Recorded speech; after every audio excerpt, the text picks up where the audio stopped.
Tanya lagi orang ini, kenapa mesti ibu? Kata Ibnu Abbas, saya tidak pernah mendapati di Quran dan keterangan Nabi yang terbaik dari bakti kepada ibu untuk mengentaskan semua masalahmu.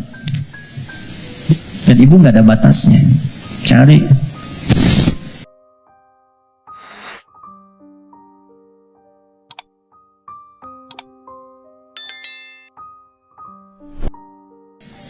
Ternyata harta itu bukan sekedar kenikmatan yang menjadikan kita nyaman dalam menjalani kehidupan dunia, bukan semua fasilitas dunia, bukan. Tapi itu juga bisa menjadi perangkat yang mengentaskan solusi dari masalah yang dialami. Apa bentuknya nanti? Ada skema infak, ada skema zakat. Teman-teman hati-hati dengan zakat ya, karena sangat sensitif. Anda sengaja tidak berzakat, maka jadi racun hartanya, bisa merusak kepada yang lainnya. Itu. Apalagi terwariskan nanti, jadi makanan dimakan oleh anak atau siapapun, ya harus hati-hati. Infak itu nilainya tinggi. Infak itu bukan sekedar menghadirkan pahala yang sangat luar biasa, 700 kali lipat paling sedikit. Jangan dibatasi di situ. Al-Baqarah ayat 261. Ya, masalul ladzina yunfiquna amwalahum fi sabilillahi kamathali habbatin ambatat sab'a sanabil. 1 jadi 7. Fi kulli sumbulatin mi'atu habbah kali 100. 1 kali 7 kali 100, 700 kali lipat. Itu maksudnya pahala ya. Pahala, bukan perkalian feedback ke kita, bukan. Jangan bayangkan begini, kalau saya infak 1000 balik 700.000, bukan begitu cara memahaminya. Itu nggak tepat. Yang dimaksud, Anda mendapatkan 700 kali lipat pahala di akhirat nanti. Jarak satu keduanya 500 tahun, 2 ke 3 500 tahun. Itu di akhirat. Di dunianya dapat apa? Nah, di dunia itu pancaran keberkahan.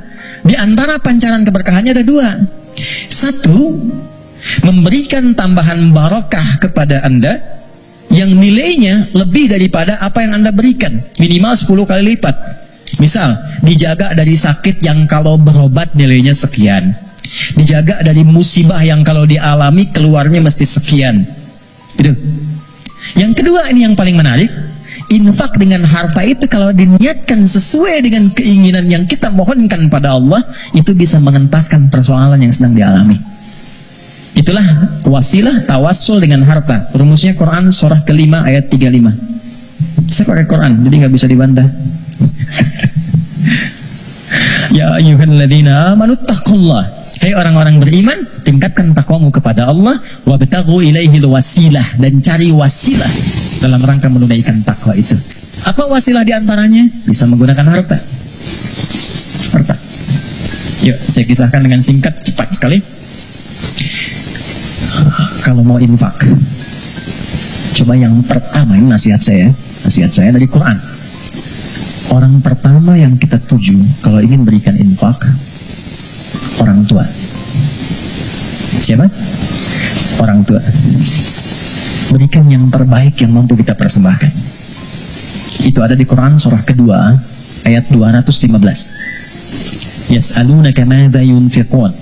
Mereka banyak berkonsultasi, bertanya pada Muhammad apa yang harus diberikan kalau pengen infak. Dijawab oleh Quran dengan 2 jawaban. Qul ma anfaqtum min khair. Katakan kalau ingin infak, kaidah pertama yang terbaik. Bisa Anda beli mangga, beli mangga.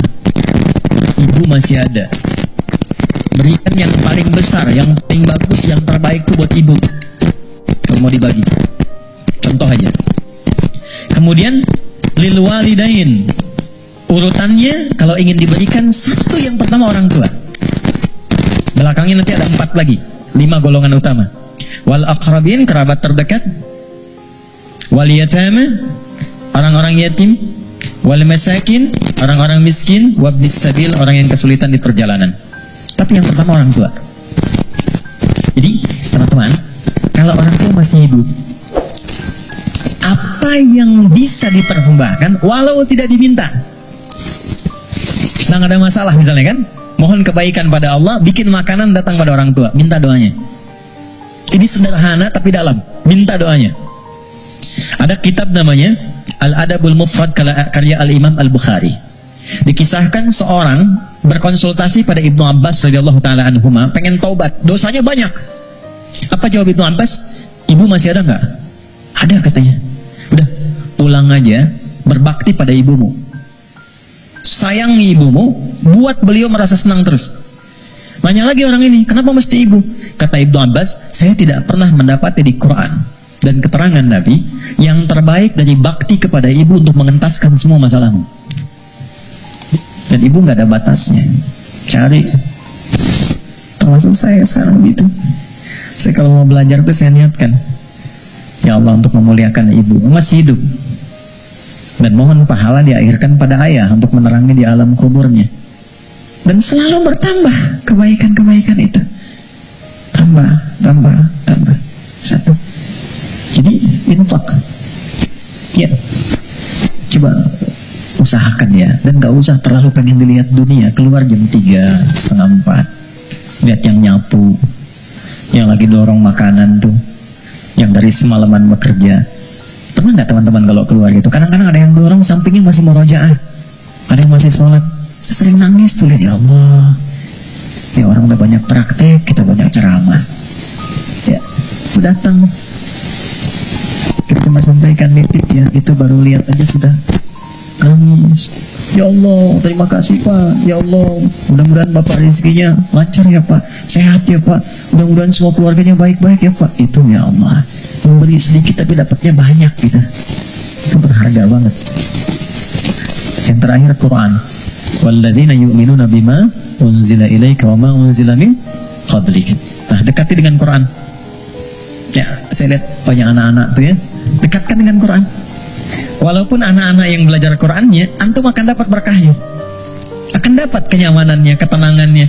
Coba tuh, yang di RKM tuh, ya, yang meluangkan waktu dan sebagainya. Memang awalnya lelah, capek, tapi ketika nggak ada libur, ada yang hilang tuh.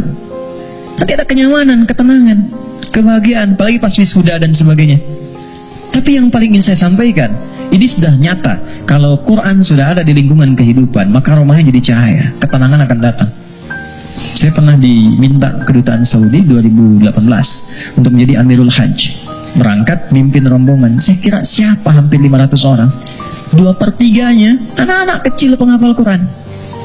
Ternyata yang digendong bapaknya, ibunya, temannya, gurunya. Yang hafal Quran anaknya, bapak ibu yang nabung bertahun-tahun, puluhan tahun, nggak keluar itu dan kuota nggak dapat, itu berkahnya lewat anaknya. Ada di Jakarta itu, di Kemang, disebut nama lah, ada Fitra namanya. Orang mengatakan terbatas, bicara lambat, pergerakan, nggak bisa jalan ya normal begitu, tapi dia menghafal Quran setoran. Karena berapa ya? Yang paling menarik, Allah titipkan dapat hadiah umrah, berangkat dengan ibunya. Ibu udah nabung, udah segala rupa, nggak punya biaya. Demi Allah, sampai di Madinah, sampai di Mekah, dari sejak Madinah sampai tawaf di Ka'bah itu di Mekah, ibunya gendong anaknya. Padahal sudah kami kirimkan santri dan juga mutawif untuk gendong itu, ibunya nolak, enggak. Ibu kan yang mengandungnya, udah bawa dia, kenapa sekarang masih digendong juga? Justru saya bersyukur kepada Allah dengan adanya fitrah ini, dialah yang telah membawa saya ke sini. Maka biarkan saya menggendongnya sebagai syukur saya kepada Allah. Ya. Jadi jangan melihat anak Anda punya kekurangan. Gak ada, anak itu semua istimewa. Jangan lihat fisiknya, jangan lihat perilakunya.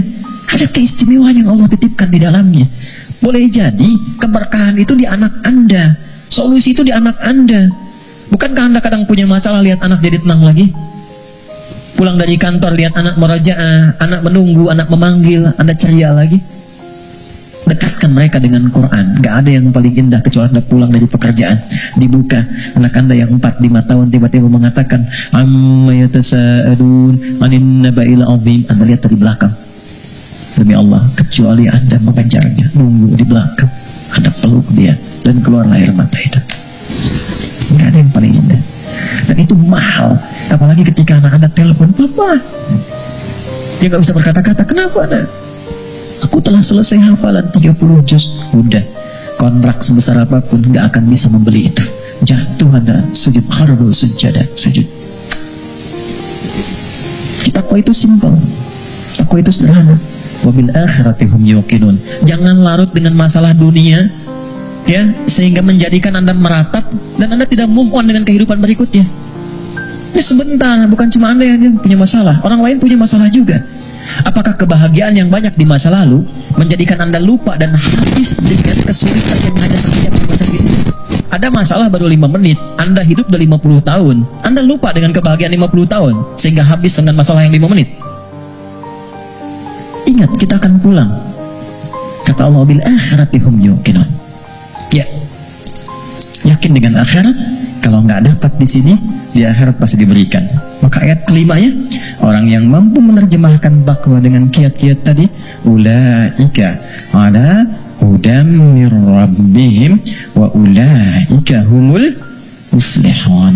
Maka ia akan selalu lekat dengan petunjuk dan lindungan Allah, dan kebahagiaan melekat dalam titian kehidupannya.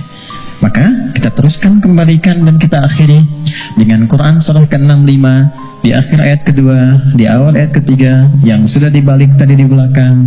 Yang kita katakan, wa may yattaqillaha yaj'al lahu makhraja. Semakin takwa ditingkatkan, salat naik, infak bertambah, kepada orang tua baik, Quran ditambah, sehari 1 ayat jadi 10 ayat, 1 halaman, 1 juz.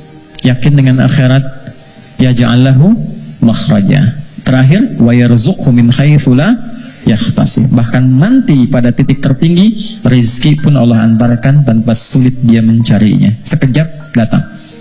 Saya tutup, wa may yattaqillaha yaj'al lahu min amrihi yusra. Kalau sudah semakin tinggi takwanya, maka diringankan semua ujian hidupnya. Bukan gak punya masalah. Ingat, bukan gak punya masalah, tapi setiap akan dialami, diringankan dulu sehingga dia merasa seakan tak ada masalah. Padahal dia menghadapi hal yang sama. Ada 2 orang berhadapan dengan persoalan yang sama. Yang satu nggak ada masalah, yang satu merasa sulit. Kenapa? Karena yang satu sudah mendapatkan keringanan dari Allah Subhanahu wa Ta'ala.